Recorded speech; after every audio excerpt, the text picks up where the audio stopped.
throttle until they hit the Poet restart zone. And that will be in another 150 yards or so. Here they come. There will be 4 laps to go in the great American race. Somebody looking to put their name in the history books. Back to the Poet restart zone they go. Green flag goes back in the air. Michael McDowell in the outside lane, low on fuel. He'll get away. Tyler Reddick on the inside rallies back. He's got a full trunk with William Byron shoving that inside lane towards the lead. Side by side into turn number 1. Tyler Reddick getting a big time shove. He'll go to the lead now. William Byron follows through on his back bumper to second. Inside line with the advantage. Here comes Brad Keselowski for third. Michael McDowell continues to lead the outside lane, has drafting help from Carson Hocevar, but has fallen back a couple of spots. Tyler Reddick throws the block, trying to control both lanes, and is about to get swallowed up. Byron and McDowell split Tyler Reddick up the middle, 3 wide. It's Byron who comes out with the lead and leads the pack off 4. Cars bouncing off each other, coming to the line. It's going to be 3 laps to go in the 500. Michael McDowell has drafting help from Carson Hocevar topside. Spire Motorsports goes 1 and 2 with the rest of the pack stacked up behind them off the end of the front straightaway. The gloves are off at the World Center of Racing. Into turn number 1, it's Michael McDowell. He's got a trunk full of Carson Hocevar. Hocevar tries to block Logano. Can't get it done. Joey goes to the middle for second. 3 wide from second on back behind race leader Michael McDowell. Everybody changing lanes here on the back straightaway. McDowell to the outside of Carson Hocevar in the second spot. Those 2 Spire Motorsports cars have found each other. Now Carson Hocevar ducks low, trying to get to the inside of McDowell. McDowell throws the block off the corner. Off turn number 4, they'll come down to the line. There will be just 2 laps to go. Michael McDowell, the race leader, looking for his second Daytona 500. Carson Hocevar puts the block on. Downstairs, the third lane opens up. Here they come, the field storming to turn 1. Less than 5 miles to pay dirt. They are 3 wide from third place on back. McDowell shows the way. Hocevar rides in second. William Byron and Tyler Reddick. Cars dancing up the back straightaway. Top 3 have singled out. You mentioned that inside lane led by William Byron. Gets a shove by Brad Keselowski and nearly spins McDowell up front. And here comes Carson Hocevar with a shove from Tyler Reddick. Hocevar, the leader, off turn 4.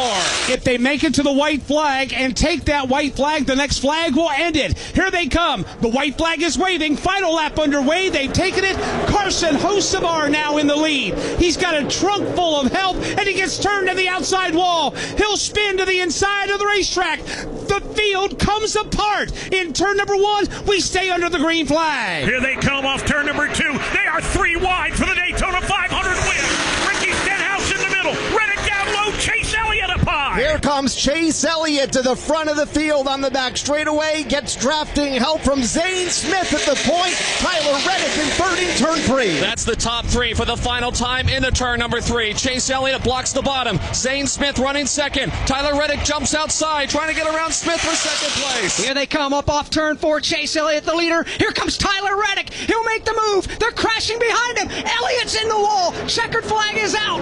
Tyler Reddick wins the 68th running of the Daytona 500 in dramatic fashion. Cars crash and slide down the short straightaway. Bumper cars on the short chute coming to the line. Tyler Reddick gets to the checkered flag and wins the Daytona 500. Ricky Stenhouse Jr. unofficially will be second. Joey Logano third. Chase Elliott crashed fourth, and Brad Keselowski fifth. After going winless last year in the NASCAR Cup Series, Tyler Reddick has come back to start 2026 as winning the Daytona 500, the biggest career accomplishment he could ever find. Let's go to pit road. Brad, an unbelievable finish. Brad, you're down in the scrum down there with this winning team. Brad Gilly. Yeah, I was up on the top of the pit box about to grab Billy Scott, and he just jumped down and is high-fiving the team down here, and it is incredible to see what happens. Hugs all around. Let's see if we can grab Billy Scott. Billy, you are a winner of the Daytona 500. How about that drive from Tyler Reddick? Yeah, that's unbelievable. I don't know what to say, man. That's incredible. Drove his ass off. Whoa, yes! It is a big celebration down here, and they're going to watch Tyler Reddick spin through the grass, and I can tell you this, things at airspeed are going to be pretty hot tonight. Unbelievable. The Chumba Casino Toyota of Tyler Reddick spinning across the grass, winning the Daytona 500. We'll get his thoughts. We'll speak with other top finishers as well as the Great American Race is over and Tyler Reddick is victorious. NASCAR Live Race Day continues on the Motor Racing Network. Brought to you by Chevrolet. Together, let's drive. Back at Daytona International Speedway, the Daytona 500 is over, and what an eventful last lap it was. The field came apart in turn number 1, and another crash coming into the tri-oval. Tyler Reddick was able to dodge all the mayhem, and he has picked up the checkered flag for his first Daytona 500 victory and the first 500 for 23XI Racing. What a year it was a year ago for Tyler Reddick. His youngest son, rookie, in the hospital, battling health conditions. Thankfully, he has recovered from all of that. Tyler Reddick's mind certainly not much on racing last year. He went winless a year ago after winning 3 times the previous year. But it'll open up the points-paying 2026 with the biggest trophy of them all. It's just going to be an unbelievable Victory Lane interview where we are able to chat with him. And listen, last year was a rough year. It was a rough year for 23XI Racing. They only won one time. Bubba Wallace went to Victory Lane as the winner of the Brickyard 400. And then this year, obviously starting off with a win in the Daytona 500, this has got to be a huge momentum kick for that race team. Let's check in with Chris. Yeah, here on the pit lane as we try to dissect what we just saw. William Byron, boy, for the day you had, you were in position there to go for 3 in a row. How do you summarize the day that this Hendrick Motorsports team has had from all the ups and downs and then being there at the end? Yeah, we had a lot of damage on the car. Our right front suspension was bent, and so the car was tracking really weird and just super loose, but and tight at the same time. But you know, so yeah, it was. I couldn't believe we had a shot there at the end. I thought that was amazing. I thought it was a great strategy, sequence with the fuel, and I thought, man, okay, now we have a shot, and we're lining up on the front 2 rows. That's all you can ask for. I thought I got Tyler out to a pretty decent lead on the restart, and I thought the bottom was the place to be. Probably could have taken, there was one time I got clear, I could have taken the middle, but I just didn't know if my car could handle the pushes up there, and I just had to keep my car straight, so I felt like if I went to make a block, I would wreck. But yeah, just kind of incredible that we were even in the race. But thanks to Raptor, thanks to Team Hendrick, Chevrolet, everybody at the back of the shop for fixing this thing. And then, yeah, obviously the lap 12 crash or whatever really I thought was going to be the end of our competitive day. And then, we just did a good job patching it up. Congratulations on a great recovery for William Byron, who comes home, I believe, with a 12th place finish after being in 2 different incidents here today. NASCAR Live Race Day continues, presented by Chevrolet. Together, let's drive. It's amazing that William Byron got to the end of the 500 after that crash at lap 5. They kept massaging on that car. They kept working on that car, and they were able to get it back. Almost had a shot to win their 3rd 500 in a row, but it just was not meant to be. Here's how they finished unofficially in the Daytona 500. Tyler Reddick gets the win. We will hear from him in just a moment. He's still celebrating with the team, and rightfully so. Ricky Stenhouse Jr. 2nd, Joey Logano 3rd, Chase Elliott 4th, and Brad Keselowski 5th. 2nd through 5th were involved in the crash, headed off into turn number 1 out of the tri-oval. Zane Smith was 6th, Chris Buescher 7th, Riley Herbst was 8th, Josh Berry 9th, and Bubba Wallace was 10th. Noah Gragson finished in the 11th position. Today, William Byron was 12th, Daniel Suarez was 13th, Ty Dillon 14th, and Kyle Busch was 15th. Kyle Larson was 16th, Cody Ware 17th, AJ Allmendinger was 18th, Carson Hocevar finished 19th, and Ross Chastain was 20th. 21st was Eric Jones, 22nd, Michael McDowell, 23rd was Ty Gibbs, 24th Cole Custer, 25th Ryan Preece, 26th John Hunter Nemechek, Ryan Blaney 27th, Corey Heim was 28th, Jimmy Johnson 29th, and Shane Van Gisbergen was 30th. 31st finisher was Denny Hamlin, Casey Mears was 32nd, Connor Zilic was 33rd, Austin Cindric 34th, and Christopher Bell 35th. Chase Briscoe was 36th, Austin Dillon 37th, Justin Allgaier was 38th, Todd Gilliland 39th, Alex Bowman was 40th, and B.J. McLeod finished in the 41st position. Tyler Reddick has gotten back inside of his car, and he's making that wonderful slow drive to Victory Lane at the Daytona International Speedway. Todd, what a race we saw today. That was right down to the last corner, and good that everybody rolled off of turn one, that first incident there. NASCAR kept it green, no vehicles to respond to, worked out well, and what a just challenging. We had lead changes from the middle of the backstretch to here, seemed like 3 or 4 times. Well, Chase Elliott had a shot to win. Zane Smith had a shot to win. Brad Keselowski was in the mix. It was incredible to watch the lead changes and the opportunities just develop and dissipate. Back to pit road and Chris. Bubba Wallace out of the race car. You took a long look at the video board, watched the replay. I see the disappointment on your face. How do you summarize this? What are the emotions right now? It's bittersweet to see your teammate win, but boy, you were in position. Yeah. I thought I played all my cards right. The best 500 I ever had, and I finished 10th, so I'm acting like I finished 2nd, but man, I thought this week was our week, and so just dejected, but happy for the team. So it's really freaking hard to manage both emotions. But happy birthday, MJ! Got a nice present, but just proud of the team, man. We put a lot of effort into our speedway stuff, and we still got a long way to go. But to see it pay off for at least one of our team cars is for sure positive. But damn, I really wish it was me. Perspective from Bubba Wallace coming home 10th. Yeah, tough break for Bubba Wallace. It's dejection, biggest race of the year, while his teammate takes a celebratory victory ride all the way to the end of the grandstands in turn 4, and he's now made the U-turn to make his way back down the pit lane. With the checkered flag hanging out the back of the car, the Chumba Casino livery will obviously be visiting Victory Lane. This is going to be a raucous celebration, and I'm sure, given the fact of their association with Michael Jordan and the successes that Michael has had in his sporting career, now Michael Jordan can say he is a champion of the Daytona 500. Michael McDowell has just stopped Tyler Reddick, leans in the window and pats him on the back, shakes the hand. And there's a lot of other crew members now from 2311 Racing have now greeted the driver as he's slowly making his way down the pit lane after the tumultuous, difficult year. And here's team owner Denny Hamlin has just leaned inside the race car now. Denny Hamlin smiling from ear to ear.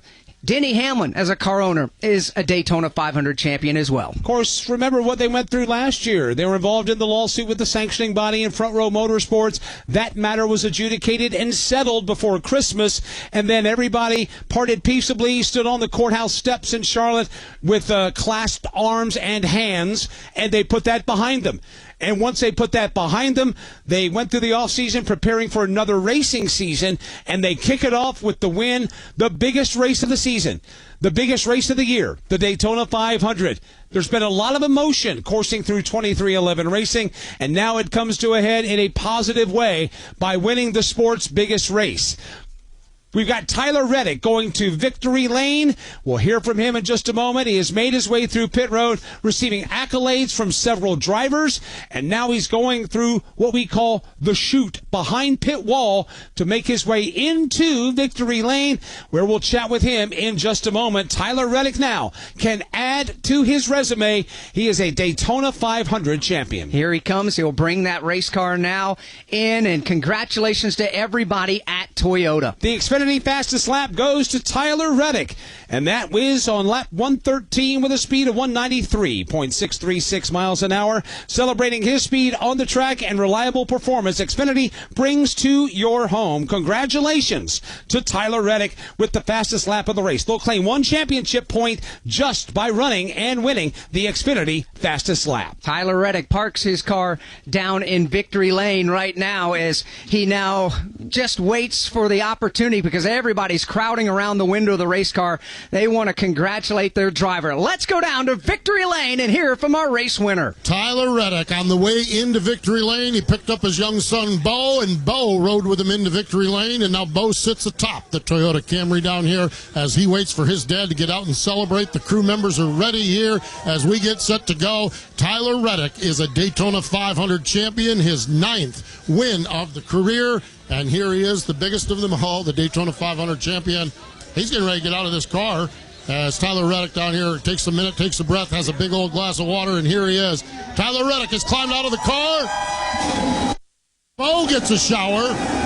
Tyler Reddick, confetti everywhere. The crew celebrating down here as he is a Daytona 500 champion. And this, a beautiful moment. He is on top of his race car. A bear hug from Bo, a bear hug to Bo, his son, Tyler Reddick. Wow. Whew. A lot of emotion right there, Tyler. Your thoughts, your emotion right now as you're a Daytona 500 champion. I kind of had that weird moment where I think everyone was too busy screaming, and I was like, did we win? I'm just making sure we won before I completely lose my mind. And just, man, it's something as a kid.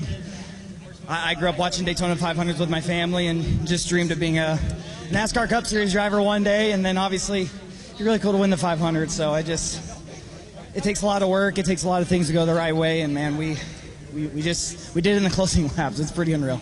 Tell me about the last lap. What did you see? What did you do? How did you get there first? Yeah, I think we had that crash and it got really split up there. I was kind of bottom three wide. Didn't think I was where I wanted to be, and just everyone's kind of going for themselves out there. And Riley Herbst, my teammate, picked me up and pushed me, got me back to those first two cars, and yeah, just from there, man, just tried to keep the momentum going in my favor. Wasn't going to push anybody, and just got really fortunate. Even though Riley went to the top of Chase, that I was able to get by him before they got tangled up. Tyler, last year was a disappointing year. You did not get to victory lane. What does it mean to get that? We don't ask you that anymore. We don't talk about that anymore. And then to do it here in grand fashion at Daytona. Yeah, it's hard when you go on droughts like that. And, I mean, you never want to think you've won your last race, but, I mean, it was a year. And just winning the Daytona 500 makes it just all that drought just absolutely worth it. Daytona 500 champion, everything that comes with it is a dream come true. How about this crew?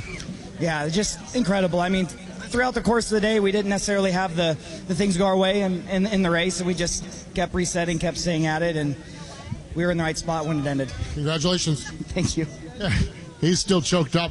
In front of him right now, track president Frank Kelleher, and there is the Harley J. Earls Trophy, and the family is all in here. Here's Mom, Dad. I think I saw Dad earlier, and he is a winner of the Daytona 500. That is Tyler Reddick. NASCAR Live Race Day continues, presented by Chevrolet. Together, let's drive. Let's hear from the Chevrolet driver that finished in position number 4. Chase Elliott is with Brad Gilley. Chase Elliott, closing lap of the race here in the Daytona 500. We could almost hear the Dawsonville pool hall, and then, unfortunately, it turned into carnage and chaos. What did you see out of the windshield?